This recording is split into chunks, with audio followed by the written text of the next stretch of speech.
Hello दोस्तों, आज हम आए एक फंटास्टिक क्वेश्चन के साथ में, जो फिर से हमारा एक IAS 2022 का 20 मार्क्स का क्वेश्चन है, जो हमारा फ्लूइड मैकेनिक्स का क्वेश्चन है। और ये बहुत ही ज्यादा आसान है, लेकिन इस क्वेश्चन को कैसे सॉल्व करना है, इसमें कैसे स्ट्रेटजी अपनाना है और कैसे इस क्वेश्चन को सॉल्व करते टाइम आपको सावधानी रखनी है। तो चलिए आज हम उन सभी सावधानियों को देखेंगे, सारी स्ट्रेटजी को देखेंगे और कैसे इस क्वेश्चन को सॉल्व करें। तो इस मजेदार क्वेश्चन में क्या दिया हुआ है, डाया ऑफ हॉरिजॉन्टल पाइप दिया हुआ है। ठीक है, तो जो हमारा हॉरिजॉन्टल पाइप है, हमें जब भी क्वेश्चन पढ़ रहे हैं हमें धीरे धीरे जो भी डाटा दिया जा रहा है उस डाटा को हाईलाइट करते जाना है, जिससे कि हमें बाद में बहुत आसानी हो चीजों को समझने में। ठीक है, तो हॉरिजॉन्टल पाइप का डाया दिया हुआ 300 mm is suddenly enlarge to 600 mm। ठीक है, इससे हमें क्या पता चल रहा है कि पहले हमारा पाइप का डाया 300 mm है, जो सडनली एनलार्ज होकर के 600 mm हो जा रहा है। क्लियर। अब flow rate of water is 0.4 metre cube per second. हमें फ्लो रेट दी हुई है Q। ठीक है, Q इज इक्वल टू कितना दिया हुआ है 0.4 पहला। फिर if intensity of pressure is in smaller pipe is 125 kilonewton metre square. यहां पर बोल रहे हैं जो प्रेशर है वो कितना है 125 किलोन्यूटन पर मीटर स्क्वायर है। ठीक है, यहां पर हम 1 मान ले रहे हैं, यहां पर हम सेक्शन 2 मान ले रहे हैं। ठीक है, तो जो प्रेशर हो गया P1 बराबर में कितना हो गया, स्मॉलर पाइप में 125 किलोमीटर पर मीटर स्क्वायर। ठीक है, सबसे पहले हमें क्या निकालना है, loss of head due to sudden enlargement. हमें लॉस ऑफ हेड निकालना है किसके कारण, फर्स्ट एनलार्जमेंट के कारण निकालना है। ठीक है, सेकंड क्या निकालना है, intensity of pressure in the larger pipe. जो हमारा लार्ज पाइप है सेकंड पाइप, इसके अंदर हमें क्या निकालना है P2, तो हमें P2 भी निकालना है। ठीक है, हमें क्या निकालना है, लॉस ऑफ हेड HL निकालना है। सबसे पहले हमें लॉस ऑफ हेड निकालना है सडन एनलार्जमेंट के कारण, फिर हमें प्रेशर P2 निकालना है। नेक्स्ट क्या निकालना है, power loss due to enlargement. जो हमारा पावर लॉस हो रहा है जो यहाँ पर एनलार्जमेंट के कारण, तो हमें जो भी पावर लॉस है, ठीक है, पावर लॉस निकालना है जो भी हमारा एनलार्जमेंट के कारण हो रहा है। ठीक है, क्लियर। तो हमें टोटल जो 3 चीजें निकालनी है उनको हमने नोट आउट कर लिया, जो हमें दिया हुआ है वो हमने लिख लिया। ठीक है, अब हम समझ गए इस क्वेश्चन को हमें फॉलो कैसे करना है। तो सबसे पहले हम क्या निकालेंगे, हमें केवल क्या क्या पैरामीटर दिया हुआ है, Q दिया हुआ है, यहाँ पर नहीं दिया हुआ है, तो यहाँ पर हम वेलोसिटी निकालेंगे V1 Q से, फिर ऐसे ही हम V2 निकाल देंगे। ठीक है, जब हमारे पास में V1 V2 आ जाएगा तो loss of head due to sudden enlargement उसका फार्मूला लगा देंगे। फार्मूला क्या होता है, V1 माइनस V2 का स्क्वायर बाई 2G, यही होता है। तो लॉस ऑफ हेड का हम फार्मूला लगा देंगे। जब हमारे पास में लॉस ऑफ हेड आ जाएगा तो फिर हम PL, क्योंकि हमारे पास लॉस ऑफ हेड आ गया तो बर्नौली इक्वेशन लगा देंगे इन दोनों सेक्शन में। तो हमारे पास बर्नौली इक्वेशन से जो PL है P2 है वो आ जाएगा। ठीक है, जब हमारे पास में P2 आ गया फिर हम पावर लॉस जो भी हो रहा है सडन एनलार्जमेंट के कारण, क्योंकि HL आया तो हम वो भी कैलकुलेट कर लेंगे। क्लियर। तो चलिए हम इस क्वेश्चन को फॉलो करते हैं, अब हमें कैसे कैसे सॉल्व करना है। ठीक है,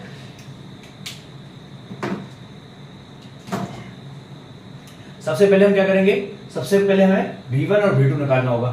तो V1 बराबर में क्या हो जाएगा, हमें क्या पता है Q बराबर में A भी होता है, तो V1 बराबर में क्या हो जाएगा, Q जो है जितना Q यहां पर है उतना ही इस सेक्शन में Q होगा। ठीक है, ये तो कॉमन सेंस है। तो क्या हो जाएगा, V1 बराबर में क्या हो जाएगा, Q divided by area, Q divided by area. लेकिन एरिया कौन सा आएगा, Q बराबर में A1 V1 होगा, तो V1 बराबर में Q डिवाइड बाई A1। ठीक है, Q की वैल्यू कितनी है हमारी 0.4 मीटर क्यूब पर सेकंड। ठीक है, तो 0.4 मीटर क्यूब पर सेकंड। एरिया वन कितना होगा, जितना इसका एरिया है। स्मॉलर पाइप का डाया कितना दिया हुआ 300 mm। ठीक है, तो π/4 d स्क्वायर कितना हो जाएगा 0.3 का स्क्वायर। ठीक है, हम कैलकुलेट कर लेते हैं कितना आएगा।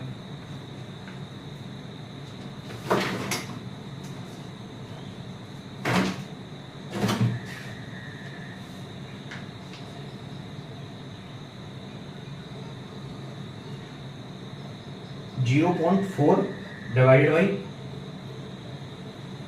π/4 3.1415 इंटू 0.3 का स्क्वायर, तो 0.09 लिख दिया, डिवाइड बाई 4 है, 4 कर लिया, हमारा आंसर कितना आ गया 5.659। ये V1 किसमें आएगा, मीटर पर सेकंड में, मीटर पर सेकंड में। ठीक है, अब हमें क्या निकालना है, हमने V1 तो निकाल लिया, सिमिलरली हम V2 निकाल देंगे। V2 बराबर क्या हो जाएगा, Q अपॉन A2, इसी वाले इक्वेशन से Q1 अपॉन A2 हो गया। फिर Q अपॉन A2 कितना हो जाएगा, Q अपॉन A1 इंटू में 4 कर देंगे, क्योंकि जो हमारा A2 का एरिया है वो A1 के एरिया से कितना है, 4 टाइम्स है। देखो A1 का एरिया कितना है, π/4 का स्क्वायर, ठीक है। और जो A2 है, A2 बराबर क्या है, π/4.6 का स्क्वायर, तो ये 4 टाइम्स ज्यादा है, तो इंटू में क्या कर दिया, इंटू में 4 करके 4 इंटू में A1 कर दिया, ठीक है। तो हमारा क्या हो जाएगा, जो Q अपॉन A1 है क्या है, वो वेलोसिटी V1 है, तो V1/4, हमारा V1 की वैल्यू कितनी है, 5.659 डिवाइडेड बाई 4, आंसर कितना आ गया V2 का,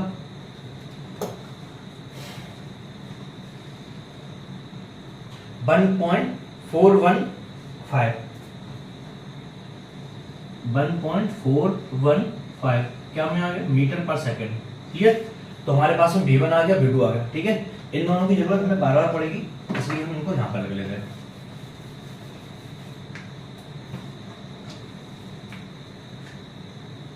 V1 बराबर में 5.659, ठीक है, 5.659। V2 इज इक्वल टू कितना है, 1.415 AB मीटर पर सेकंड में, AB मीटर पर सेकंड में। देखो अभी ये क्वेश्चन जो है ना वो 20 मार्क्स का है, आपको इसमें सारे स्टेप फॉलो करना पड़ेगा, सारे फार्मूलेज बताना पड़ेगा। आपको पहले ही बताना पड़ेगा Q बराबर में A भी है, ठीक है, ये फार्मूला भी यहाँ पर लिखना होगा, उसके बाद इस फार्मूले को लगा करके आप निकाल सकते हैं। फिर Q अपॉन A2 है, यहाँ पर आपको लिखना पड़ेगा क्या, A2 बराबर में 4 टाइम्स ऑफ A1, ठीक है। फिर यहाँ पर जब आप नोट कर देंगे, जब आप कुछ भी नया कर रहे हैं ना उस चीज को वहां पर मेंशन करना है, ठीक है। तो आपने मेंशन कर दिया, फिर V1/4 करके आपको इतना निकाल दिया। आपको स्टेप बाय स्टेप में भी चलना है, ये नहीं कि आपने V1/Q1 बराबर लिख करके डायरेक्ट इतना लिख दिया। आपको 20 मार्क्स का दिया हुआ है, इसलिए आपको पूरा फॉल सॉल्व करना पड़ेगा। लेकिन यही 10 मार्क्स का होता तो 10 मार्क्स के क्वेश्चन में क्या करना होता, डायरेक्ट यहाँ पर Q अपॉन A1 करके डायरेक्ट AB वैल्यू लिख सकते हो, यहाँ पर A1 लिख करके डायरेक्ट सीधा वैल्यू एक स्टेप को आप कम कर सकते हो, ठीक है। ऐसे ही V2 बराबर में यहाँ पर एक स्टेप कम कर सकते हो जब आपको कम मार्क्स का क्वेश्चन हो। लेकिन आपको 20 मार्क्स का है तो आपको 20 मार्क्स के हिसाब से उतना डिटेल्ड में आपको क्वेश्चन को सॉल्व करना रहेगा, ठीक है। तो सबसे पहले हमने V1 V2 निकाल लिया। अब नेक्स्ट हम क्या सॉल्व करेंगे, नेक्स्ट अब हम जो हमारा फर्स्ट हेडिंग रहेगा, क्योंकि जो भी हमें निकालना है वो हमें पॉइंट में दिया हुआ है, ऐसे ही हम पॉइंट में क्वेश्चन को सॉल्व करेंगे, जिससे कि जो एग्जामिनर रहेगा उसको भी पॉइंट में लगेगा कि हाँ पॉइंट में इसका आंसर यहाँ पर है, इसका आंसर यहाँ पर है। अगर आप पॉइंट नहीं डालेंगे तो उसके लिए बहुत कंफ्यूजिंग हो जाएगा कि किस सेक्शन का है, फर्स्ट वाले का आंसर उसने दिया है कि नहीं दिया है, सेकंड वाले का आंसर है कि नहीं है। तो आपको सेग्रीगेट करना पड़ेगा प्रॉपर तरीके से, ठीक है। तो सबसे पहले हम क्या सेग्रीगेट करेंगे, फर्स्ट है loss of head due to sudden enlargement, loss of head, ठीक है, ड्यू टू सडन एनलार्जमेंट, ठीक है, इतना ही लिख रहा हूं मैं। तो loss of head H and sudden enlargement बराबर एच बराबर क्या होता है, V1 माइनस V2 का square upon 2G।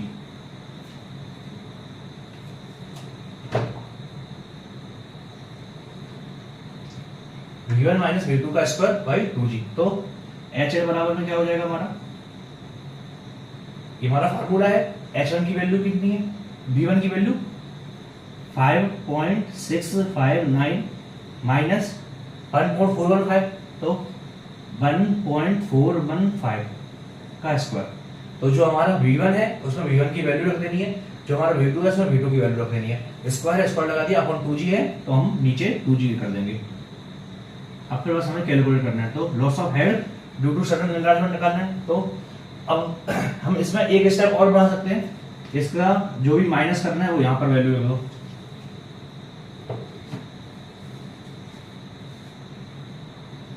$5.659 minus 5.659 minus 1.415 4.244 हो गया, 4.244 स्क्वायर अपॉन 2 टाइम्स ऑफ 9.81।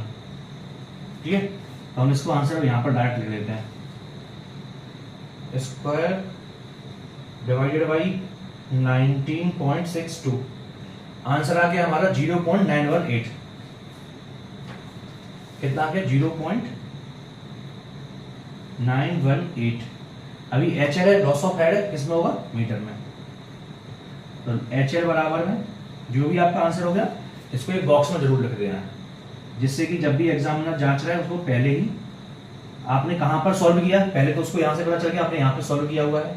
ठीक है, जब यहाँ पे सॉल्व किया फिर जो आंसर आया वो आपका यहाँ पे आया, तो उसके पास में जो एक आंसर बुकलेट होगी उससे वो आंसर मैच कर लेगा कि हाँ इतनी रेंज में आया आंसर। ठीक है, तो उसको वहीं देख करके पता चल जाएगा। उसको आप एग्जामिनर के लिए जितना इजी कर देंगे कॉपी जांचना, आपको उतने ज्यादा इजी नंबर मिल जाएंगे। सिंपल फॉर्मूला ये है। सेकंड, अब आपको क्या है? लॉस ऑफ हेड निकाल लिया। अब लॉस ऑफ हेड के बाद क्या करना है? हम लॉस ऑफ हेड यहां पे लिख देते हैं एच एल। एच एल कितना आया था? 0.918 मीटर। आपको एग्जामिनर को सिंपल करना है काम, उसको प्रॉब्लम नहीं होनी चाहिए, बस उस हिसाब से सोचना है। Intensity of pressure in the larger pipe, larger pipe में कितना इंटेंसिटी होगा? तो सेकंड हेडिंग डाल दिया। क्या निकालना है हमें? Intensity of pressure, intensity of pressure.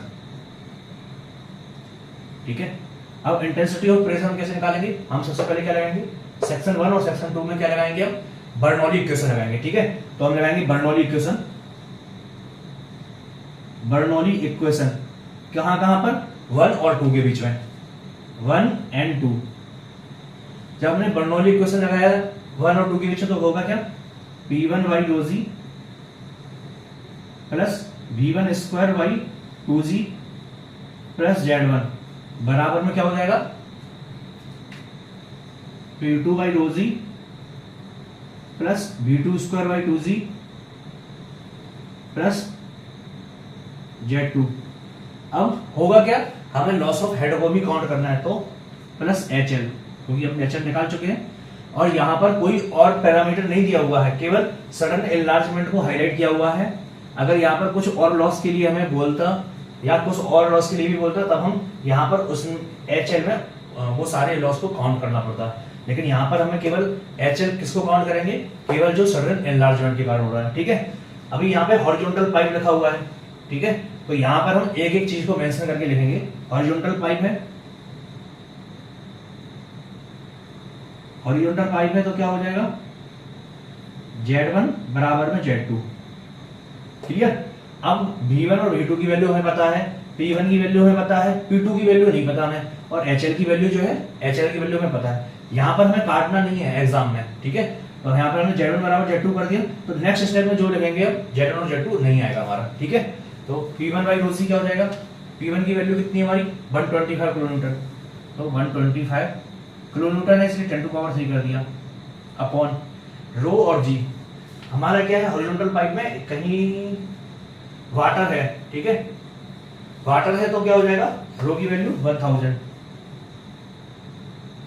Into में जी की वैल्यू कितनी है? 9.81।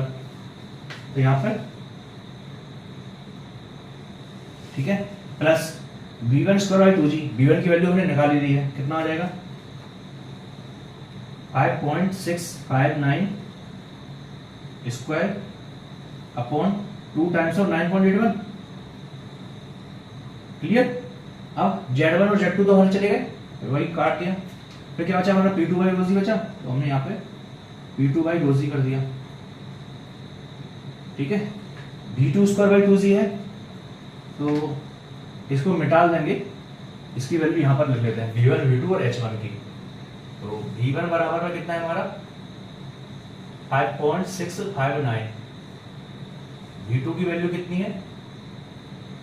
1.415। लॉस ऑफ हेड HL की वैल्यू कितनी है? 0.918। क्लियर? तो हमने तीनों वैल्यू लिख दी। अब हमें यहां पर इनको मिटा सकते हैं।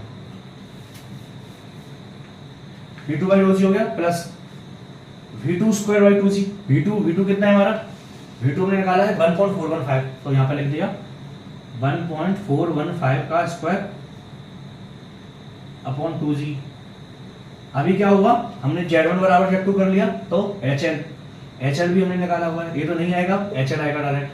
HL की वैल्यू हमने कैलकुलेट की है, कितनी आई है 0.918, तो यहाँ पे हमने 0.918 कर दिया। क्लियर।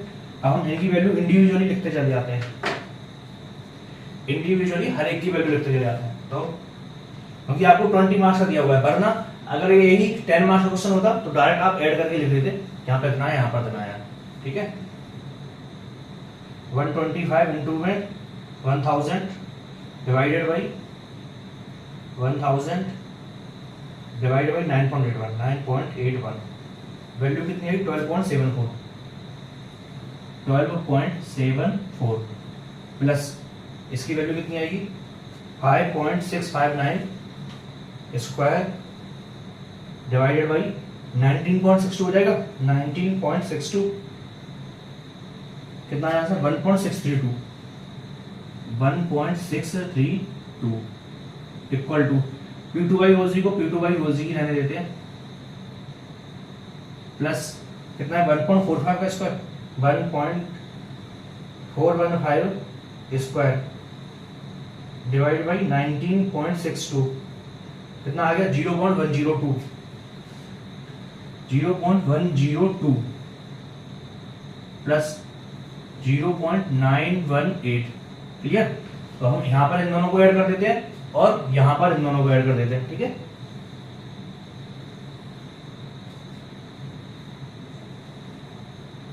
तो कितना हो जाएगा हमारा 12.74 प्लस 1.632 तो आंसर यहां पे आ गया 14.372 इक्वल टू यहां पर P2 बाई रोजी ही रहेगा प्लस 0.102 प्लस 0.918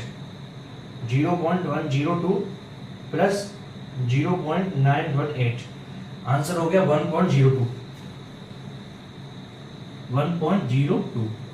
ठीक है, तो हमारा ये हो गया फाइनली। अब हम P2 बाई रोजी निकालना होगा, तो इसको हटा देते हैं।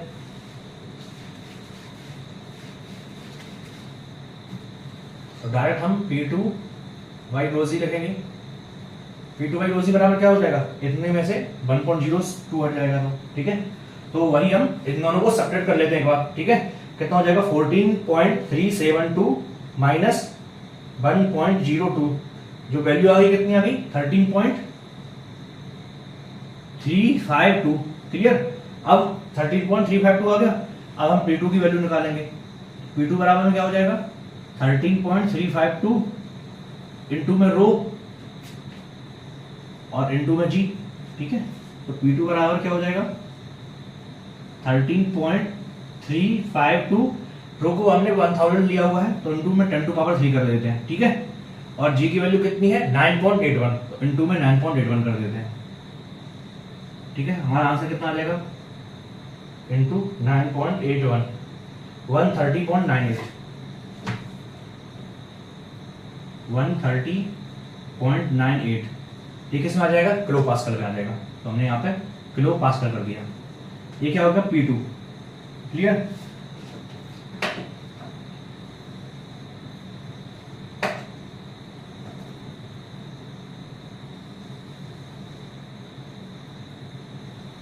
तो जो हमारा पहला आंसर आया था क्या आया था HL का, तो HL की वैल्यू हमने यहाँ पे लिखी हुई थी। अब हमारा सेकंड आंसर क्या आ गया पाप, जो हमारा प्रेशर है P2, तो प्रेशर कौन सा 2 वाला और कितना हो गया 130.98 किलो पास्कल। ठीक है, अब नेक्स्ट क्या बोला है हमसे, हमने फर्स्ट कैलकुलेट कर दिया, सेकंड कैलकुलेट कर दिया। नेक्स्ट हो रहा है power lost due to enlargement, जो हमारा पावर लॉस हो रहा है किसके कारण इनलार्जमेंट के कारण। ठीक है, तो हम उसको निकालते हैं थर्ड पॉइंट को।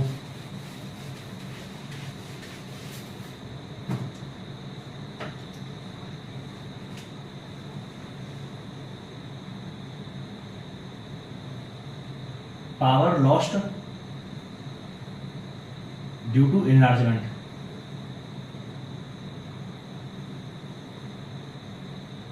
अब सडन एनलार्जमेंट हम क्या जानते हैं, पावर।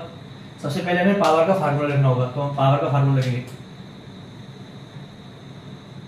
पावर बराबर क्या होता है, पावर P बराबर रो जी क्यू एच, रो G Q H.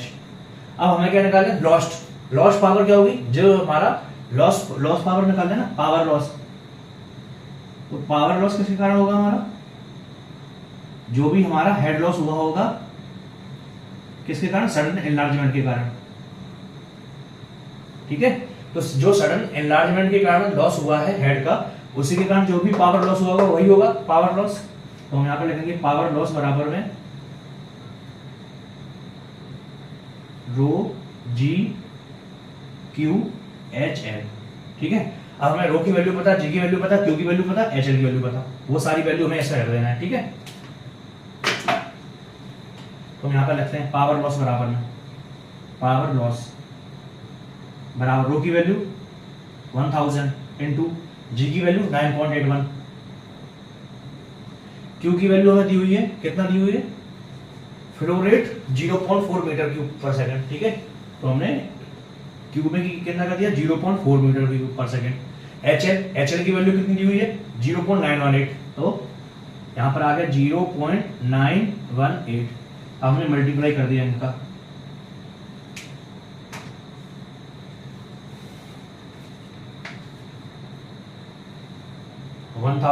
Into 9.81 into 0.4 into 0.918, answer आ गया हमारा 3602, 3602.232। ये आ गया पावर लॉस हो गया। ठीक है, पावर लॉस में कितना हो जाएगा हमारा 3.602। अभी हमने कितना हो जाएगा, किलो में आ जाएगा आंसर, किलो में। पावर किस में आती है, वाट में आती है, तो क्या आंसर हो जाएगा, वाट में। जो पावर लॉस हुआ हमारा कितने में आ गया, 3.60 किलो वाट हो गया।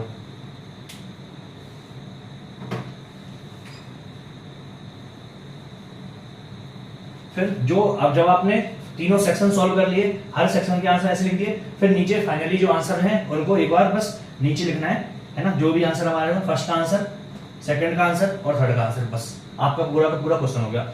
अब इस मार्किंग में, इस क्वेश्चन में 20 मार्क्स का क्वेश्चन है, तो अगर आप 20 मार्क्स के क्वेश्चन को देखोगे, तो अगर उसको क्वेश्चन को डिवाइड करना होगा 20 मार्क्स के क्वेश्चन में से, टोटल मार्क्स कितने हैं, 20 मार्क्स हैं, उसको सेक्शन वाइज क्लियरिटी कर देगा वो, कितनी क्लियरिटी से तुमने क्वेश्चन को सॉल्व किया हुआ है सबसे पहले। फिर हर 3 सेक्शन के जो है, क्वेश्चन में कितने 3 पार्ट दिए हुए हैं, तो 3 सेक्शन है, और हर सेक्शन का क्या होगा, सेक्शन वाइज इवोल्यूशन होगा। ठीक है, सेक्शन वाइज तुमने स्टेप फॉलो किया है कि नहीं किया है, एक क्या है केवल स्टेप का, स्टेप वाइज जो भी होगा। ठीक है, फिर जो फाइनल आंसर है, फाइनल आंसर, उसके लिए फिर जो भी तुम्हारे फार्मूलाज वगैरह यूज हो रहे हैं वो प्रॉपरली है कि नहीं है। फिर इसके बाद जो तुमने स्टेप फॉलो किया हुआ है वो स्टेप बाय स्टेप होना चाहिए। ठीक है, स्टेप वाइज मार्किंग है और उनका सीक्वेंस भी इंपॉर्टेंस करेगा। ठीक है, ऐसा नहीं कि तुम पहले पावर लॉस निकाल दिया, फिर बाद में तुम इसको निकाल लो, प्रेशर लॉस को। ठीक है, तो वो नहीं करना है तुम्हें। ठीक है, तो सबसे पहले तुम्हारा पूरा क्लीन होना चाहिए। क्लियरिटी के कुछ मार्क्स रहेंगे आपके, जो तीनों सेक्शन रहेंगे उनके सेक्शन वाइज कुछ मार्क्स रहेंगे, फाइनल जो आंसर आ रहा है उनके मार्क्स रहेंगे, और जो फार्मूलाज आपने यूज किया उनके रहेंगे, और जो सीक्वेंस रहेगा, सीक्वेंस सही फॉलो किया उसके रहेंगे। जब आपने सब कुछ सही किया हुआ है तो आपको चांसेस रहेंगे 18 से 20 मार्क्स मिलने के। लेकिन अगर आपने कहीं कुछ मिस कर दिया तो आपने 2 मार्क्स तो चले जाएंगे, किसके 2 मार्क्स चले जाएंगे, आपने पूरा आंसर नहीं किया उस चीज के, और आपकी जो भी क्लियरिटी नहीं है, जो भी आपने छोड़ा हुआ है, उसके मार्क्स अलग चले जाएंगे, तो आपका लॉस ज्यादा हो जाएगा। इसलिए जब भी क्वेश्चन करें, ट्राई करें कि सारे के सारे सीक्वेंस को फॉलो करें। ठीक है, तो अगर आपको वीडियो बहुत अच्छे से समझ में आया है, और ऐसे ही मैंने बहुत सारे वीडियोस कन्वेंशनल रिलेटेड बना के रखे हुए हैं, आप उनको देख सकते हैं, और इस वीडियो को लाइक कीजिएगा और इस चैनल को सब्सक्राइब कीजिएगा।